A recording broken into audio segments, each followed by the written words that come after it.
Assalamualaikum warahmatullahi wabarakatuh. Perkenalkan, nama saya Aisyah Dewi Cinara dan teman saya Nadara Celin Kanaya.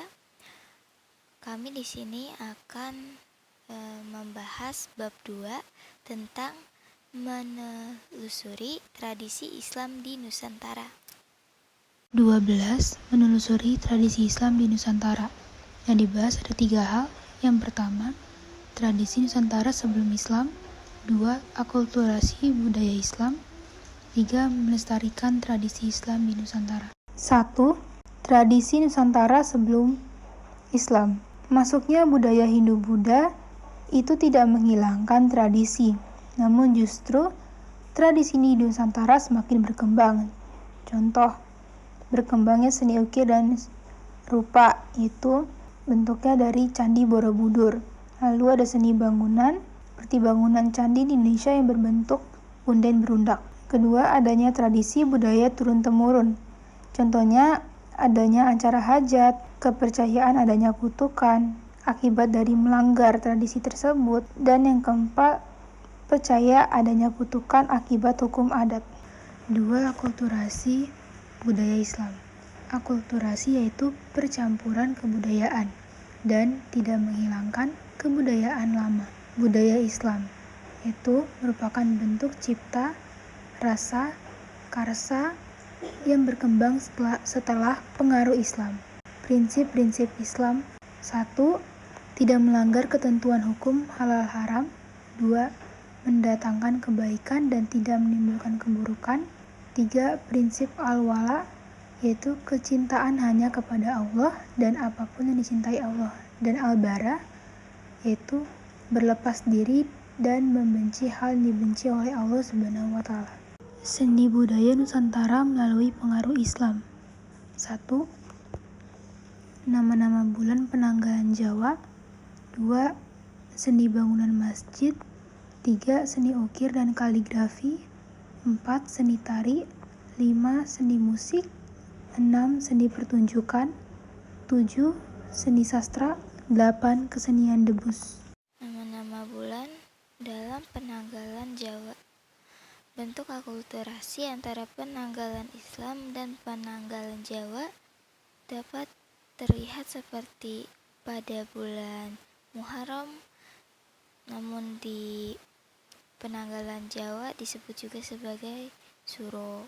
Terus Safar menjadi Sapar, Rabiul Awal jadi Mulud, Rabiul Akhir Bagda Mulud, Jumadil Awal Jumadil Akwal, Jumadil Akhir Jumadil Akhir, Rajab Rajab, Sya'ban Ruwah, Ramadan Pasa, Syawal Syawal, Zulkaidah Apit, Zulhijjah Besar. 2. Seni bangunan masjid. Wujud akulturasi terlihat dalam bangunan masjid kuno, yaitu dilihat dari bentuk bangunan, menara, dan letak masjid. Selanjutnya, ada seni ukir dan kaligrafi. Seni ukir yang dimaksud adalah seni ukir hias untuk hiasan masjid, bangunan makam di bagian jirat, nisan, cungkup, dan tiang cungkup.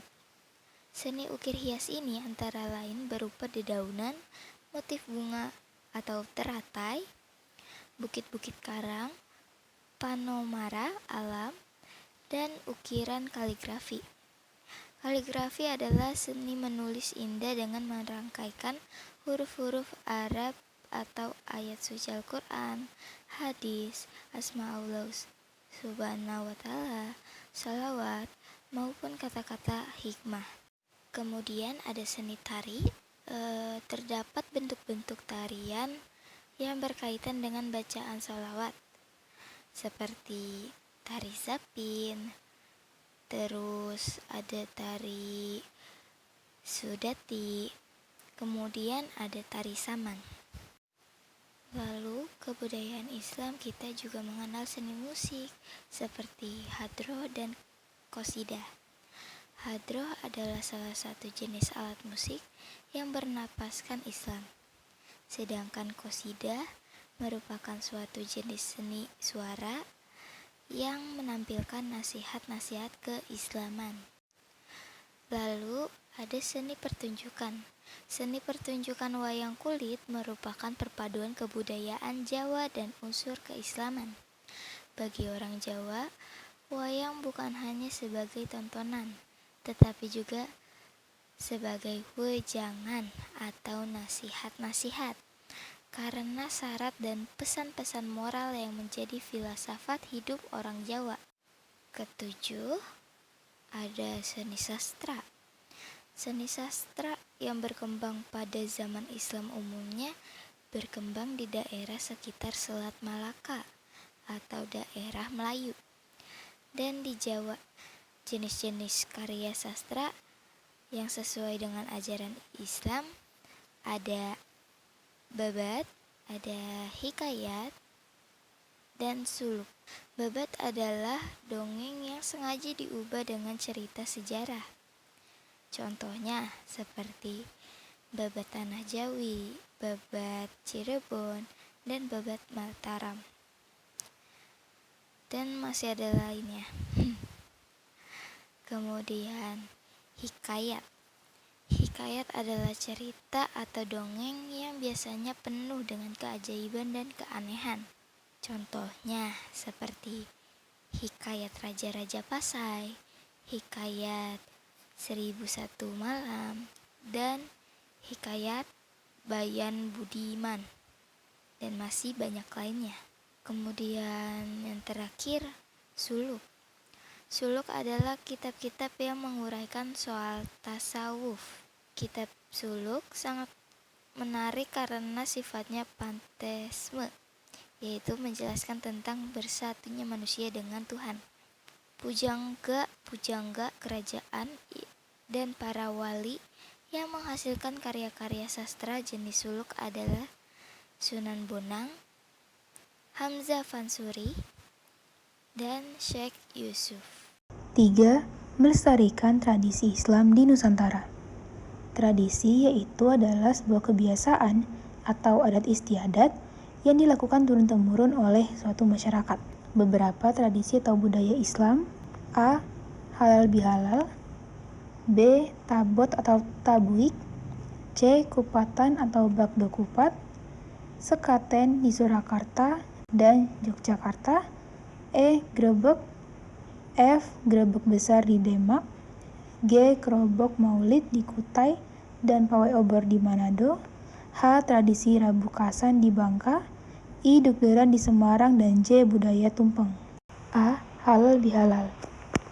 Halal bihalal berasal dari bahasa Arab hala atau halal, tetapi tradisi halal bihalal itu sendiri adalah tradisi khas bangsa Indonesia, sehingga berasal dari tradisi khas bangsa Indonesia. Kegiatan dalam halal bihalal itu kegiatannya yang dilaksanakan yaitu saling bermaaf-maafan dengan mengucapkan mohon maaf lahir dan batin, ditandai berjabat tangan, serta mengucapkan kata maaf dengan tulus. Pelaksanaan halal bihalal ini dilaksanakan pada bulan Syawal. Lalu tujuan dari adanya halal bihalal ini yaitu saling bermaafan, menjalin tali silaturahmi, dan mempererat tali persaudaraan. B. Tabot atau tabuik. Pengertian tabot atau tabuik adalah upacara tradisional masyarakat Bengkulu dan Padang. Tujuannya yaitu untuk mengenang kisah kepahlawanan dan kematian Hasan dan Husain bin Ali bin Abi Thalib, cucu Nabi Muhammad SAW. Istilah kata tabot berasal dari kata Arab tabut yang artinya kotak kayu atau peti. Popularitas atau dikenalnya tabot atau tabuik ini diduga dibawa para tukang yang membangun benteng Malborok di Bengkulu. C. Kupatan atau bakdo kupat. Pengertian kupatan atau bakdo kupat adalah tradisi membuat makanan dari beras yang dibungkus longsong dari janur kuning. Tradisi kupatan ini berasal dari Pulau Jawa. Pelaksanaannya dilaksanakan 1 minggu setelah Hari Raya Idul Fitri, dan pembuatannya ini terbuat dari beras dan dibungkus anyaman longsong dari janur kuning. Makna kupatan ini yaitu para wali membuat kupat sebagai sarana untuk syiar agama pada masa itu. D. Sekaten di Surakarta dan Yogyakarta. Pengertian. Tradisi sekaten di Surakarta dan Yogyakarta ini yaitu tradisi yang dilaksanakan sebagai bentuk mengenang Wali Songo yang menyebarkan agama Islam, di mana tradisi ini dilaksanakan setiap tahun dan yang melaksanakan Keraton Surakarta dan Keraton Yogyakarta.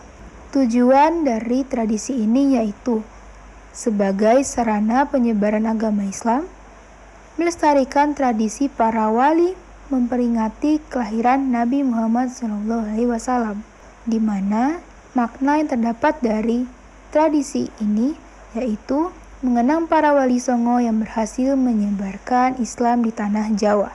E. Grebek. Tradisi grebek. Pengertian. Tradisi grebek adalah tradisi yang mengiringi para raja atau pembesar kerajaan. Tradisi ini terkenal atau popularitasnya pertama kali dilaksanakan oleh Sultan Hamengkubuwono ke-1 oleh Keraton Yogyakarta. Tradisi grebek ini dilaksanakan 3 tahun sekali. Yang pertama puasa Syawal yaitu tanggal 1 Syawal, 2 grebek besar itu tanggal 10 Zulhijjah, dan yang ketiga grebek Maulud yaitu 12 Rabiul Awal. Lalu tradisi grebek ini yang menyelenggarakan atau penyelenggaranya yaitu Kota Yogyakarta, Kota Solo, Kota Cirebon, dan Kota Demak. F. Grebek besar di Demak. Pengertian. Grebek besar di Demak ini adalah upacara tradisional yang dilaksanakan setiap tahun di Kabupaten Demak, Jawa Tengah.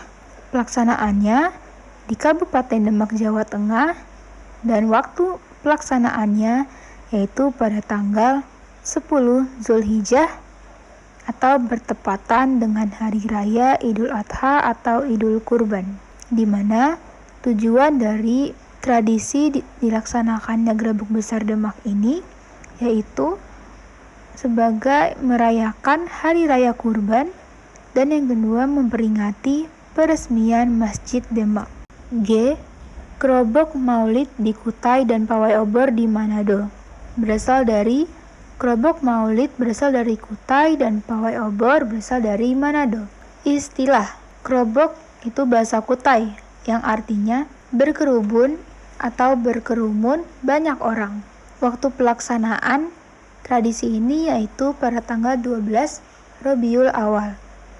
Kegiatan dibagi menjadi 2. Yang pertama, kegiatan kerobok Maulid. Susunan kegiatannya yaitu pembacaan barzanji di Masjid Jami Hasanuddin Tenggarong, lalu Kesultanan keluar membawa kue tradisional, baku sinto dan astagona atau yang disebut dengan usung-usung, serta kemudian berkeliling. Lalu setelah berkeliling, tujuan berakhir di Masjid Jami Hasanuddin. Pembawaan usung-usungan ini disambut baik dan disambut oleh pembacaan asrakal. Kemudian setelah itu, pembawaan usung-usungan ini dibagikan kepada warga di masjid. Dan akhir dari susunan acara kerobok Maulid ini yaitu penyampaian hikmah Maulid oleh seorang ulama. Lalu kegiatan pawai obor yaitu suatu kegiatan yang dilakukan dengan membawa obor oleh ribuan warga di jalan-jalan di kota Manado. Tujuan dari kegiatan ini yaitu memperingati kelahiran Nabi Muhammad SAW. H. Tradisi Rabu Kasan di Bangka. Pelaksanaan. Tradisi ini dilaksanakan di Kabupaten Bangka setiap tahun dan lebih tepatnya dilaksanakan pada hari Rabu terakhir di bulan Safar. Tujuannya yaitu untuk memohon kepada Allah Subhanahu wa Ta'ala agar dijauhkan dari musibah dan bencana. Persiapan tradisi ini dilakukan pada sehari sebelum upacara, yaitu menyiapkan ketupat tolak bala, air wafak, makanan untuk dimakan Rabu esok hari. Kegiatan. Susunan kegiatan yang pertama itu hadir di tempat upacara, membawa makanan dan ketupat tolak bala sebanyak jumlah keluarganya pada pukul 7. Lalu Berdiri seseorang di depan pintu masjid menghadap keluar dan mengumandangkan azan. Setelah itu dilakukan pembacaan doa bersama, dan yang terakhir melepas anyaman ke tempat satu persatu sambil menyebut nama keluarganya masing-masing. Dukderan di Semarang. Pengertian: tradisi dukderan ini adalah tradisi khas yang dilakukan oleh masyarakat Semarang, Jawa Tengah. Tujuannya yaitu untuk menyambut datangnya bulan puasa. Waktu pelaksanaan tradisi ini yaitu dilaksanakan setelah sholat asar. Lalu kegiatannya susunannya yang pertama diawali dengan musyawarah menentukan awal bulan Ramadan oleh para ulama. Lalu hasil musyawarah diumumkan kepada khalayak. Kemudian dilakukan pemukulan beduk oleh Wali Kota Semarang dan Gubernur Jawa Tengah. Lalu terakhir diakhiri dengan doa. Budaya tumpeng. Pengertian: tumpeng adalah cara penyajian nasi beserta lauk pauk dalam bentuk kerucut. Bentuk penyajian tumpeng berbentuk kerucut, di mana penyajiannya itu dilakukan di atas tampah atau wadah tradisional dan dialasi dengan daun pisang. Pelaksanaan tradisi budaya tumpeng ini yaitu dibuat dan dilaksanakan pada saat kenduri atau perayaan suatu kejadian penting. Sekian dari video materi mengenai tradisi Islam di Nusantara. Bila ada pengucapan kata yang salah atau berkenan, mohon dimaafkan. Sekian, terima kasih. Wassalamualaikum warahmatullahi wabarakatuh.